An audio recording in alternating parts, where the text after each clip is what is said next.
হযরত ওমর এবার আবু শাহামাকে বলেন, এরে আমার কলিজার টুকরা সন্তান, আমি আব্বাজান তোমার এই দ্বিতীয়বার আবার বিচার করব, তুমি কি রাজি বলো? বলে আব্বাজান আমার একবার নয়, দুইবার নয়, 1000 বার আপনি বিচার করলে এর পুরো মাথা পেতে নেব।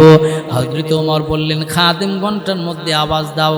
ঘন্টার মধ্যে আওয়াজ দেওয়া হলো। হযরত ওমর রাদিয়াল্লাহু তাআলা আনহু ময়দানে নিজের আপন সন্তান নিয়ে দাঁড়ালো। আপন সন্তান নিয়ে দাঁড়ানোর পর হযরত ওমর চোখ বন্ধ করলেন। চতুর্দিকের মানুষেরা পঙ্গু পালের মতো হযরত ওমরের বিচারটা দেখার জন্য আসলেন। হযরত ওমর চোখ বন্ধ করেছে, চোখ বন্ধ করে চাবুকের আঘাত করতেছে। আবু শাহমার গায়ে আঘাতের পর আঘাত, আঘাতের পর আঘাত, আঘাতের পর আঘাত। আঘাত করার কারণে হযরত ওমর রাদিয়াল্লাহু তাআলা সন্তান আবু শাহমা দাঁড়ানো অবস্থা থেকে নিচে পড়ে গেল। নিচে পড়ে হামাগুড়ি দিয়া কান্না করতেছে, নাক দিয়া ফেনা বের হয়, মুখ দিয়া ফেনা বের হয়। এরপরও হযরত ওমর রাদিয়াল্লাহু তাআলা চাবুক চালানো বন্ধ করেন নাই। একজন সাহাবী ডেকে বলেন, ওমর, যদি আপনার সন্তানের বর্তমান অবস্থা আপনি দেখতেন, একটা চাবুকের আঘাত করতেন না ওমর? হযরত নবী আলাইহিস সালাতু ওয়াসসালামের সাহাবী ওমর চোখ খুলেছে, চোখ খুলে দেখে আবু শাহামা গড়াগড়ি করতেছে, নাক দেয়া ফেনা বের হয়, মুখ দেয়া ফেনা বের হয়। হযরত ওমর রাদিয়াল্লাহু তাআলা এই দৃশ্য দেখে বাবা সন্তানের প্রতি মায়া মহব্বত দরদ আছে, কোলে নিয়েছে। কোলে নিয়ে বলতেছে, সন্তান আমার, তুমি কিন্তু আমার জল্লাদ মনে করিও না, আমি আব্বাজান কিন্তু জল্লাদ নয়, আমি একজন দামি জিম্মাদারওয়ালা, দায়িত্ব আর জিম্মাদারি নিয়ে তোমার বিচার করলাম। কারণ আল্লাহ রাসূল বলেছে, কুল্লুকুম রাঈন ওয়া কুল্লুকুম মাসউলুন আন রাইয়াতিহি, সকল মানুষ হলো দায়িত্বশীল, তার দায়িত্বের হিসাব আল্লাহ তাআলার আদালতে দেওয়া লাগবে। এই কারণে আমি তোমার দায়িত্ব নিয়ে বিচার করলাম। হযরত ওমর এই কথা বলতেছে, আর আবু শাহামা প্রাণবায়ুটা বের হয়ে নিতর দেহটা হযরত ওমরের কুলের মধ্যে পড়া। হযরত ওমর চোখের পানি ছেড়ে দিয়া বলতেছে, রে জানাজার ব্যবস্থা করো, গোসলের ব্যবস্থা করো। আবু শাহামার নিয়ে গোসল করালেন, কাফনে মোড়ালেন। কাফনে মোড়ায় হযরত ওমর খাটুলা বহন করলেন। খাটুলা বহন করিয়া হযরত ওমর ময়দানে নিয়ে গেল। সবার সামনে দাঁড়ায় হযরত ওমর বললেন, জানাজার নামাজ আমি পড়াবো। এই মুসলমান মুমিনেরা শোনো। হযরত ওমর জানাজার নামাজ পড়ালো।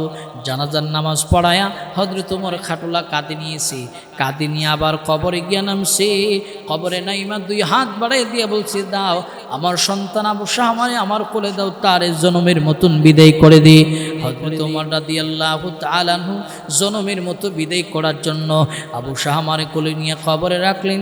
কবরের একা কপালে চুমু দিয়া বলেন, এরই আমার কলিজার টুকরা সন্তান, তুমি কিন্তু আমার এই জল্লাদ মনে করিও না, আমি আব্বাজান জল্লাদ নয়, আমি আব্বাজান একজন দায়িত্বশীল বাবা। হযরত ওমর মাটি দিছে, মাটি দিয়া চাবুক হাতে নিলেন। চাবুকটা হাতে নিয়া কবরের মাটির উপরে 5টা চাবুকের আঘাত করেছে। ময়দানের সব মানুষগুলি তাকায়া তাকায় দেখতেছে। হযরত ওমর একজন সাহাবী ডেকে বলেন, ওমর, কারণ বুঝলাম না, আপনি আপনার সন্তানরে ময়দানে বিচার করলেন, আবার কবরে রাখলেন, মারা যাওয়ার পর দাফন সম্পূর্ণ করিয়া তার কবরে 5টা আঘাত করলেন। কেন 5টা আঘাত করলেন এর কারণ জানবার চায়। কারণ যদি বর্ণনা না করে এখান থেকে আপনারা যেতে দেওয়া হবে না। হযরত ওমর বললেন, শোনো, আমি আমার সন্তানরে যখন মদ খাওয়ার অপরাধে গণনা করে করে করে করে আঘাতগুলি দিচ্ছিলাম, 80টা চাবুকের আঘাত সম্পূর্ণ করতে পারে নাই, 5টা আঘাত বাকি ছিল। এই 5টা আঘাত আমার সন্তানের উপরে কবরের মাটির উপরে করে দিয়া বিচারটারে দুনিয়া থেকেই সম্পূর্ণ করলাম। কারণ ময়দানে মাহশারে আল্লাহর আদালতে আমি ওমর যেন অপরাধী হয়ে না দাঁড়া, এই জন্য বিচার করলাম।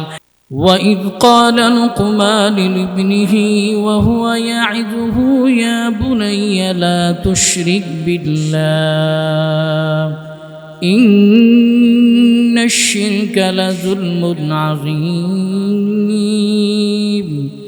وَوَصَّيْنَا الْإِنسَانَ بِوَالِدَيْهِ حَمَلَتْهُ أُمُّهُ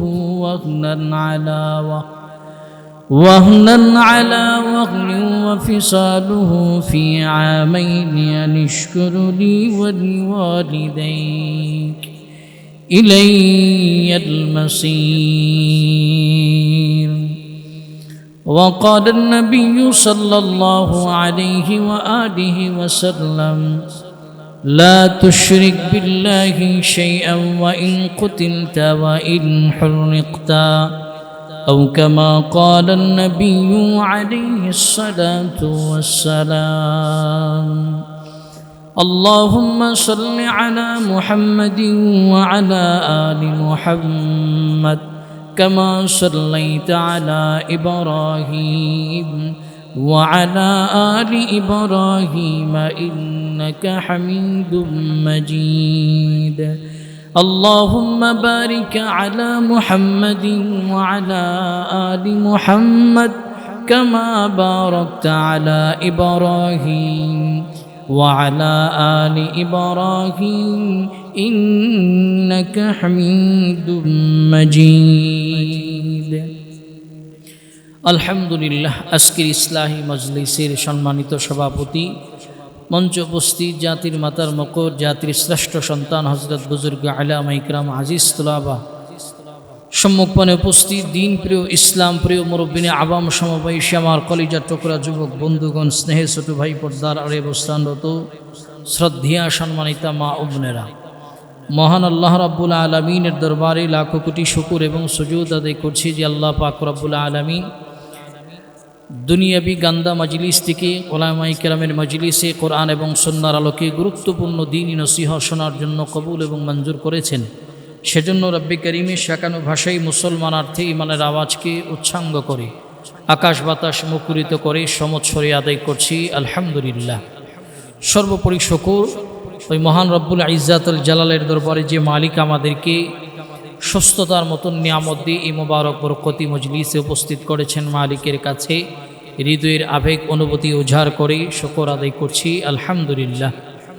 আমি আপনাদের খেদমতে মহাপবিত্র বাণী কোরআনুল করিম থেকে 114 সূরার ভিতর থেকে 31 নম্বর সূরা সূরাতুল লুকমানের 13 এবং 14 নম্বর আয়াতে কারীম তিলাওয়াত করেছি। নবী করিম সাল্লাল্লাহু আলাইহি ওয়াসাল্লামের অসংখ্য অগণিত হাদিসের ভান্ডার থেকে একটু করে হাদিস তিলাওয়াত করেছি। আয়াত এবং হাদিসকে সামনে রেখে গুরুত্বপূর্ণ কিছু দ্বীনি নসিহত করব। আল্লাহ পাক রব্বুল আলামিন আমাদেরকে প্রতিটি কথা দিলের কানে শ্রবণ করার এবং আমল করার তৌফিক দান করুক, আমিন। সম্মানিত সুধী, আমি আপনাদের খেদমতে যে আয়াতে কারীম তিলাওয়াত করেছি এটি প্রসিদ্ধ সূরা, যে সূরাটার নাম হলো সূরাতুল লুকমান। লুকমান এমন একজন ব্যক্তি আল্লাহ রাব্বুল আলামিনের কাছে অনেক পছন্দ, মায়া, মহাব্বত, ভালোবাসার প্রিয় পাত্র। কারণ লুকমান আলাইহিস সালাতু সালাম আল্লাহ রাব্বুল আলামিনের কাছে এই জন্য প্রিয় হলেন, মহাব্বতের হলেন, ভালোবাসার হলেন, তার গুরুত্বপূর্ণ একটা নসিহাত, যে নসিহতটা তিনি সন্তানকে করেছিলেন। বর্তমান সময়ে তো সন্তানকে কাছে টেনে গুরুত্বপূর্ণ দামি দামি নসিহত করার সময় বর্তমানে আমাদের হাতে নাই, কিন্তু আগের জামানায় সন্তানদেরকে কাছে বসে গুরুত্বপূর্ণ একটি নসিহত করতেন। ঠিক গুরুত্বপূর্ণ নসিহতের মধ্যে হযরতে লুকমান আলাইহিস সালাতু সালাম দামি এক নসিহত করলেন, সন্তান, তুমি কোনোদিন আল্লাহ রাব্বুল আলামিনের সাথে কাউকে অংশীদারিত্ব স্থাপন করবা না, আল্লাহর সাথে কাউকে শরীক করবা না। আল্লাহ হলো এক, অদ্বিতীয় কোনো ইলাহ নাই। আজকে আমার আপনার সন্তান শিরিক কাজে লিপ্ত, আমি আপনার সন্তানকে নসিহত করতে পারলাম না। বর্তমান সময়ে বাপ সন্তানকে নসিহত করার সময় নেই, দামি বাবা বলতে পারি নাই।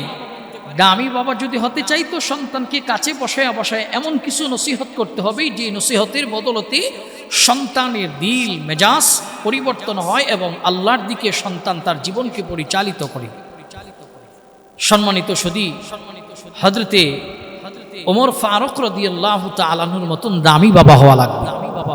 আজকে তো আমরা দামি বাবা হতে পারি নাই। দামি বাবা হযরতে লুকমান আলাইহিস সালাতু সালাম দামি বাবা হয়ে দামি একটা দায়িত্ব নিয়ে তিনি গুরুত্বপূর্ণ নসিহত করেছেন। দামি বাবা কেমন হওয়া চাই? হযরতে ওমর রাদিয়াল্লাহু তাআলা আনহু ছিলেন দামি বাবা। সম্মানিত সুধী, হযরত ওমর রাদিয়াল্লাহু তাআলা আনহুর শাসন আমলে তৎকালীন সময়ে হযরত ওমর রাদিয়াল্লাহু তাআলা আনহু একজন সন্তান, নাম তার আবু শাহমা। কোনোদিন সে মিশরে যায়নি। হযরত ওমর রাদিয়াল্লাহু তাআলা আনহুর কাছে এসে বলেন, আব্বাজি, মিশরে আমি কোনোদিন যাইনি, মিশরে যাব, আপনি আমাকে যখন মিশরে কোনো কাফেলা যাবে ওই কাফেলার সাথে আমাকে অ্যাড করে দিয়ে দিবেন, আমি মিশর সফর করব।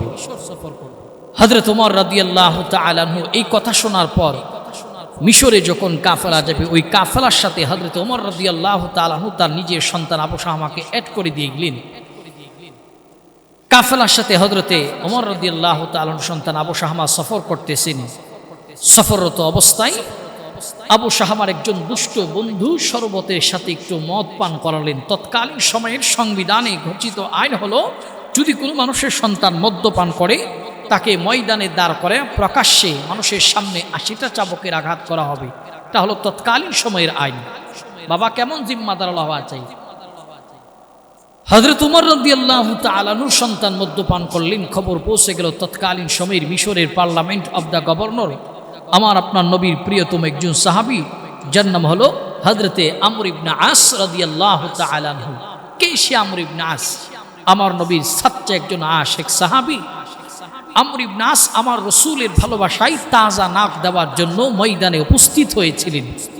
তিনি হলেন তৎকালীন সময়ের মিশরের parliament of the governor. Abu Shahma যখন মদ্যপান করলেন হযরতে আমর ইবনে আসের কানে খবর পেলেন। আর আমর ইবনে আস হল নবীর আশিক একজন সাহাবী। হযরতে আমর ইবনে আসকে যখন জেরুজালেম বিজয় করার জন্য সেনাপতির দায়িত্ব দিয়ে পাঠানো হলো, যুদ্ধ চালিয়ে চালিয়ে জেরুজালেমের দ্বার প্রান্তে পৌঁছে গেলেন। এমন সময় জেরুজালেমের চত্বরে পয়গম্বরে ঈসা নামের একটা মূর্তি বানানো ছিল। বেঈমানটার নাক ভেঙ্গে কে যেন রাতের আধারে নাক ভেঙ্গে নিয়ে গেছে। সকালবেলা বেঈমানরা উঠে দেখে এদের নবীর মূর্তি আছে ঠিক, নবীর নাক নাই। ঢঙ্কায় আওয়াজ হলো, সমস্ত মানুষ একসাথে জড়ো হলো। বলে এই কাজ কে করেছে? বলে মুসলমানদের সেনাপতি আমর ইবনে আস বদে কেউ কাজ করে নাই, মুসলমানরা এই কাজ করেছে। মুসলমানদের সেনাপতি আমর ইবনে আসের বরাবর চিঠি পাঠালেন। আমর ইবনে আস রাদিয়াল্লাহু তাআলা আনহুর কাছে যখন চিঠি পাঠালেন, আমর ইবনে আস রাদিয়াল্লাহু তাআলা আনহুকে লিখলেন, আমর ইবনে আস, তোমরা মুসলমানরা আমাদের নবীর নাক ভেঙ্গেছ, অতএব তোমরা যদি সঠিক বিচার না দাও তাহলে তোমাদের মুহাম্মদ নবীর নামে একটা মূর্তির নামকরণ করব। এটাকে জেরুজালেমের চত্বরে দাঁড় করে তাজা নাক ভেঙ্গে আমরা আমাদের দিলের স্বাদ মিটাবো। আমর ইবনে আস রাদিয়াল্লাহু তাআলা আনহু, নবী প্রেম কাকে বলে, নিজে সশরীরে বেঈমানদের কাছে গিয়া দাঁড়ালো। আল্লাহর নবী সাহাবী হযরতে আমর ইবনে আস রাদিয়াল্লাহু তাআলা আনহু জেরুজালেমের চত্বরে গিয়া দাঁড়ালো। জেরুজালেমের চত্বরে দাঁড়ানোর পর আল্লাহর রাসূলের সাহাবী আমর ইবনে আস বলে, শোনো, তোমরা কি আমার নবীর নাক ভাঙবা? বলে হ্যাঁ। কেন ভাঙবা? বলে তোমরা আমাদের নবীর নাক ভেঙ্গেছো রাতের অন্ধকারে। আমর ইবনে আস বললেন, শোনো, আমরা তোমাদের নবীর নাক ভাঙ্গি নাই। বলে কে ভেঙ্গেছে? বলে আমরা জানি না। আমর ইবনে আসকে বলতেছে, দেখো, যদি তোমরা বিচার না দাও তাহলে তোমাদের নবীর মূর্তির নামকরণ করব, নাক ভেঙ্গে আমাদের দিলের স্বাদ মিটাবো। আল্লাহর নবী সাহাবী আমর ইবনে আস বলতেছে, শোনো, নাকের বদলে তোমরা যদি নাক নিবার চাও, আমার আপনার পয়গম্বরের কৃত্রিম নকল নাক ভেঙ্গে কি স্বাদ পাইবা? নাকের বদলে যদি তোমরা নাক নিতে চাও, আমি নবীর সাহাবী আমর ইবনে আসরে আগামীকাল জেরুজালেমের চত্বরে দাঁড় করায়া দাও। জেরুজালেমের চত্বরে দাঁড় করায়া তোমরা আমার নাক কেটে নিয়ে যাও, এরপরে আমার নবীর কৃত্রিম নকল নাক ভাঙ্গা যাবে না। মুসলমান মুমিনেরা শুনে নাও। হযরত ওমর আমর ইবনে আস রাদিয়াল্লাহু তাআলা এই কথা বলার পর মুসলমানদের সেনাপতির নাক যদি কর্তন করা যায়, এটাই তো আমাদের জন্য বিজয়, মুসলিমদের জন্য পরাজয়। চতুর্দিকে বেঈমানরা ঢঙ্কায় আওয়াজ দিয়ে দিছে, আমর ইবনে আস, মুসলমানদের সেনাপতি আমর ইবনে আসের নাক কর্তন করা হবে। নাক কাটার দৃশ্যটা দেখার জন্য পরে দিন যে সময় বেঁধে দিয়েছে, শত শত বেঈমানদের সমাগম হয়ে গেল। আল্লাহর নবী সাহাবী হযরতে আমর ইবনে আস রাদিয়াল্লাহু তাআলা ওই মজলিসে হাজির হয়ে গেছে। হাজির হয়ে চোখের পানি ছেড়ে কান্না করতেছে, কান্না বিভোর। হযরতে আমর ইবনে আসের চোখের পানি দেখার পর বেঈমানদের মধ্য থেকে একজন পাদ্রী রেখে বললেন, এই মুসলমানদের সেনাপতি আমর ইবনে আস, কেন এখানে দাঁড়িয়ে দাঁড়িয়ে তুমি কান্না করো? নাকের মায়ে কি কান্না করো? আমর ইবনে আস কান্না থামে বলে, না, আমি নাকের মায়ে কান্না করি না। তাহলে কিসের জন্য কান্না করো? বলে, আমি এই জন্য কান্না করি, তোমাদের নবী ঈসার নাককে ভেঙ্গেছে আমার জানা নাই। আমি আমার নবীর মহব্বত আর ভালোবাসা নিয়ে নাক দেব দেওয়ার জন্য দাঁড়ালাম। আমি এই জন্য চোখের পানি ছেড়ে কাঁদি, তোমাদের নবী ঈসার নাক না ভেঙ্গে মাথা যদি ভেঙ্গে নিয়ে যাইত, আমি আমার নবীর মহাব্বত আর ভালোবাসায় এই মজলিসে তাজা মাথা দিতে পারতাম, দিতে পারি নাই বিদে এই জন্য দাঁড়িয়ে দাঁড়িয়ে আমি এখানে কান্না করি। হযরতে আমর ইবনে আস রাদিয়াল্লাহু তাআলা এই কথা বলার পর হযরতে আমর ইবনে আসের নাক কর্তন করার জন্য জল্লাদকে আদেশ দেওয়া হলো। জল্লাদ ঝঙ্কায় আওয়াজ দিয়ে দিছে, যাও আমর ইবনে আসের নাক কাটো। জল্লাদ নাক কাটার জন্য তরবারি নিয়ে প্রস্তুত হয়ে গেল, নাক কেটে ফেলবেন। এমন সময় দূর থেকে একজন পাদ্রী হাত উঁচু করে বলেন, জল্লাদ তোমার তরবারি নিচে নামাও। কেন তরবারি নিচে নামাবো? বলে মুসলমানদের সেনাপতি আমর ইবনে আসের নাক কাটবা না। কেন কাটবো না? বলে নবীর সাহাবী আমর ইবনে আস কিন্তু অপরাধ করে নাই, নবীর সাহাবীর নাক তুমি কাটবা না। কে অপরাধ করলো? পাদ্রী তুমি কি জানো? পাদ্রী বলতেছে, হ্যাঁ আমি জানি। তাহলে প্রমাণ দাও। পাদ্রী এবার নিজের পকেট থেকে পয়গম্বর ঈসার ভাঙ্গা টুকরো নাক ওপেন করে বললেন, দেখো এই যে আমার হাতে আমাদের নবী ঈসার ভাঙ্গা টুকরো নাক।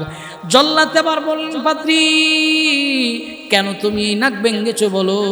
পাদ্রী বলতেছি, শোনো আমি এই জন্য ভেঙ্গেছি মুসলমানদেরকে একটু পরীক্ষা করতে, মুসলমানরা এদের নবীর কতটুকুন ভালোবাসে মহাব্বত করে। আজকে বিশাল জনসমুদ্রের ভিতরে নবী সাহাবী আমর ইবনে আস রাদিয়াল্লাহু তাআলা প্রমাণ করেছে মুসলমানরা এদের নবীর এদের জীবনের চেয়ে বেশি মহাব্বত করে। আল্লাহর নবী সাহাবী আমর ইবনে আসের তাজা নবী প্রেম দেখার পর একজন নয় দুইজন নয়, ওই মজলিসের ভিতরে 50,000-এর কাফেলা থেকে 20,000-এর কাফেলা কালিমা পড়ে মুসলমান হয়ে গেল। আল্লাহর নবী সাহাবী আমর ইবনে আস রাদিয়াল্লাহু তাআলা হলো তৎকালীন সময় মিশরের গভর্নর আমর ইবনে আস খবর পেয়েছে ওমরের সন্তান মদ্যপান করলেন। রাষ্ট্রের প্রশাসন নিয়ে আমর ইবনে আস রাদিয়াল্লাহু তাআলা আবু শাহমার কাছে গেল, গিয়া বলেন, আবু শাহমা খবর পেয়েছি তুমি নাকি সফর অবস্থায় মদ্যপান করলা, আশারিত্তাল খামার। বলে হ্যাঁ। বলে মদ্য যে পান করেছো তার প্রমাণ পেয়েছি। অতএব প্রশাসনকে আদেশ দিলেন, এই দায়িত্বশীল প্রশাসনেরা গ্রেফতার করো, কারাগারে নাও, রাষ্ট্রের যে আইন আছে আইন অনুপাতে তার বিচার হবে। হযরতে আবু শামাকে যখন গ্রেফতার করে আদালতে নেওয়া হলো, আল্লাহ রাসূলের সাহাবী আমর ইবনে আস রাদিয়াল্লাহু তাআলা টেনশনে পড়ে গেছেন, কেমনি বিচার করব? হযরত ওমরের সন্তান, ময়দানে যদি বিচার করতে যাই মানুষ জানবে ওমরের সন্তান মদ পান করেছে, আর সংবিধানের আইন লঙ্ঘন যদি করা হয় তো ঘরের ভিতরে বিচার করতে হবে, ঘরের ভিতরে বিচার করলে তোর আইন লঙ্ঘন করা হলো। হযরতে আমর ইবনে আস রাদিয়াল্লাহু তাআলা টেনশনে পড়ে গেলেন। সবাইরে নিয়ে বসে হযরত ওমর রাদিয়াল্লাহু তাআলা বসে বললেন, কি ব্যাপার? হযরত ওমরের সন্তানের বিচারটা, আবু শামার বিচারটা কিভাবে করা যায়? সবাই মিলে পরামর্শ দিতেছি।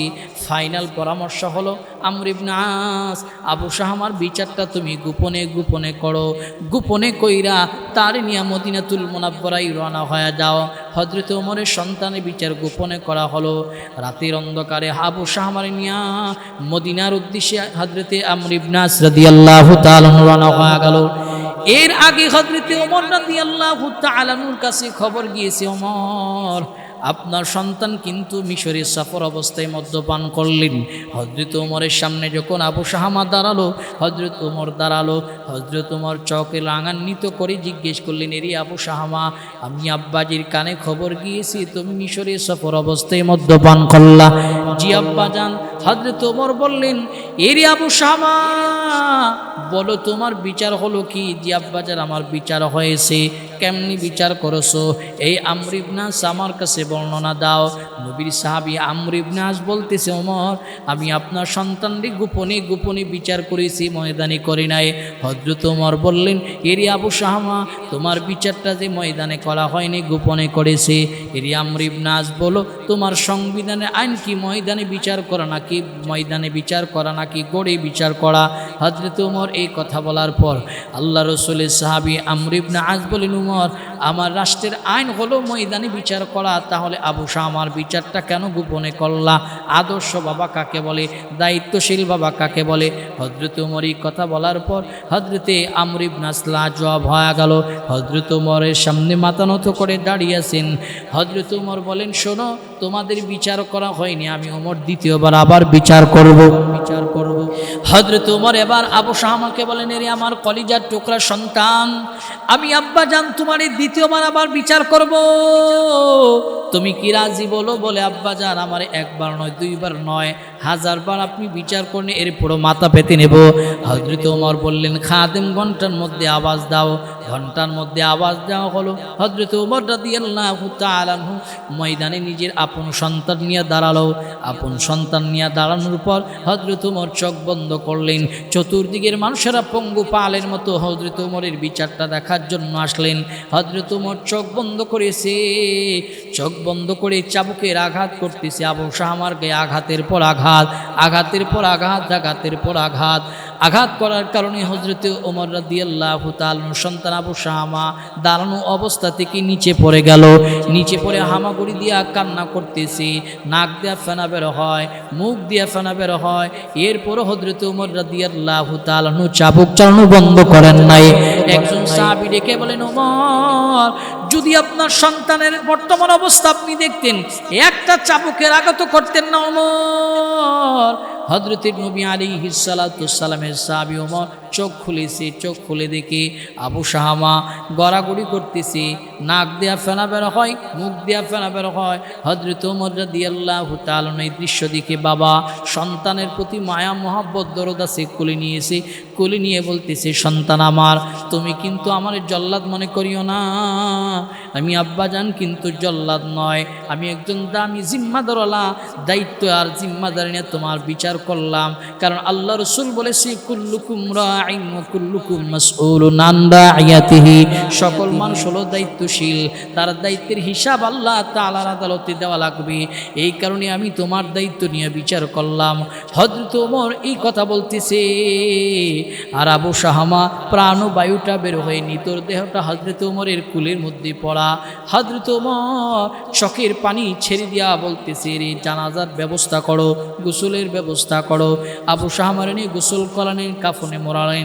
কাফনে মোড়ায় হযরত ওমর খাটুলা বহন করলেন। খাটুলা বহন করিয়া হযরত ওমর ময়দানে নিয়ে গেল। সবার সামনে দাঁড়ায় হযরত ওমর বললেন, জানাজার নামাজ আমি পড়াবো।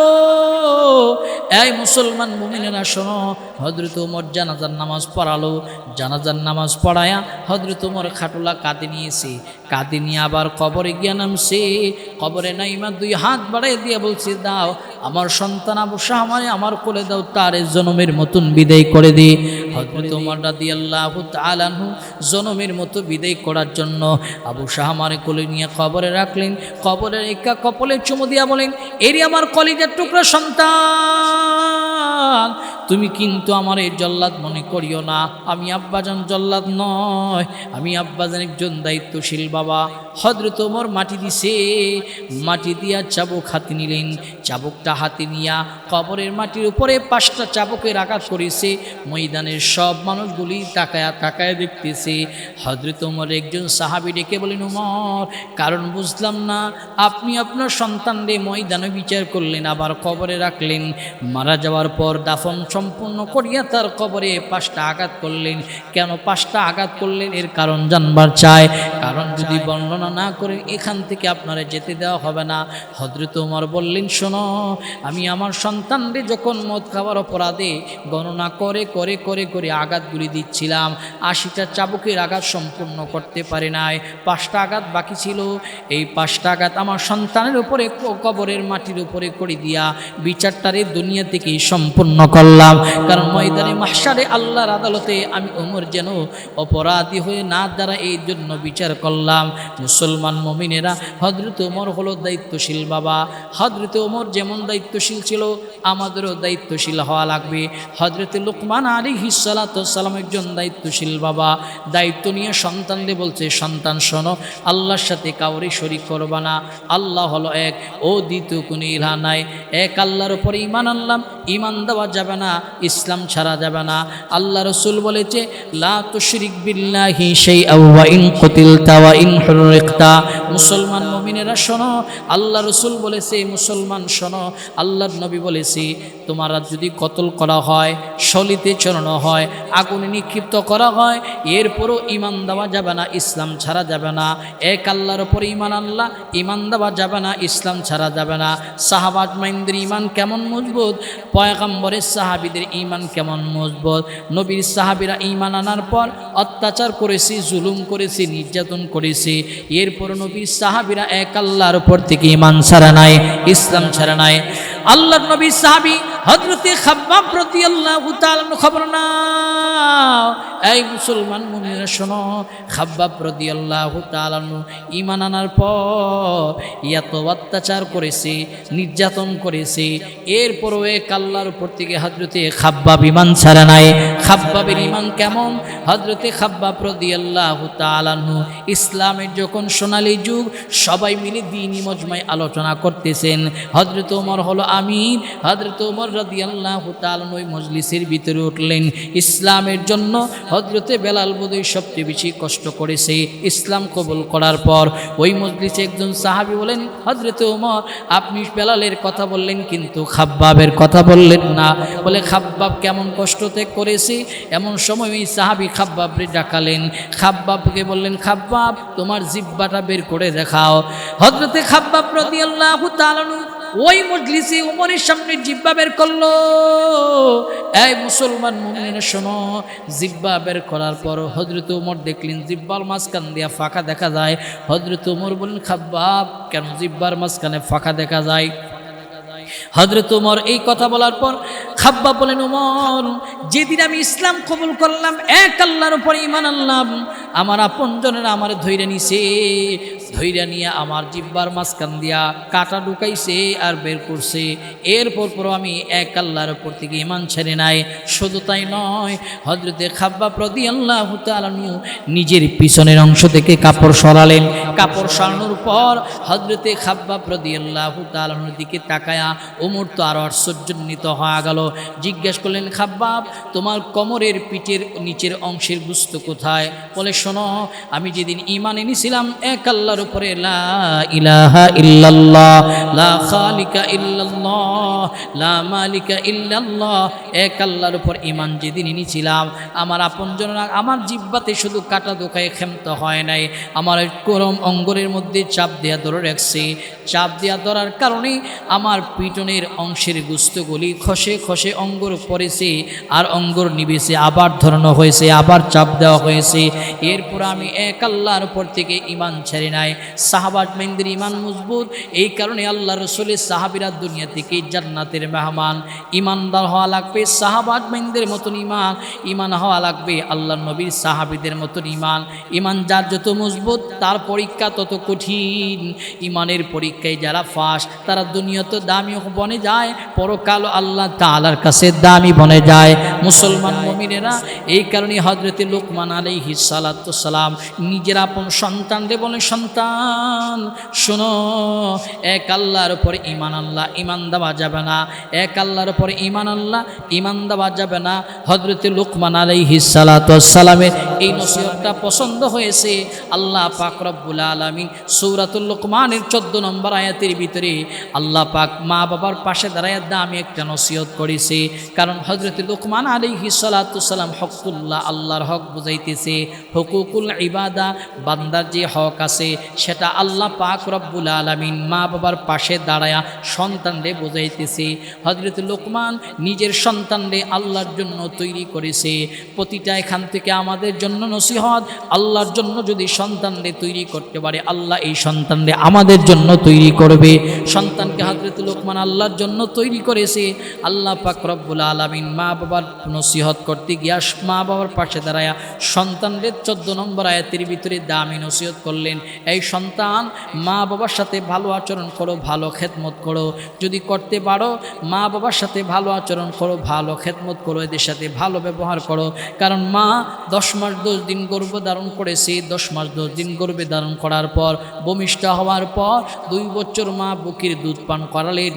এই কারণে আল্লাহ রসুলের একজন সাহাবী আল্লাহর নবীর কাছে গিয়া বলেন, ইয়া রাসূলুল্লাহ, কার খেদমত করব? আল্লাহ রসুল বলেন মায়ের। আল্লাহ রসুলের কাছে আবার গিয়া বলেন, আল্লাহ রসুল রসুল কার খেদমত করবো? বলে মায়ের খেদমত করো। নবীর কাছে আবার বললেন রসুল কার খেদমত করবো? বলে মায়ের খেদমত করো। 4 নম্বর বার বলেছে বাবার খেদমত করো।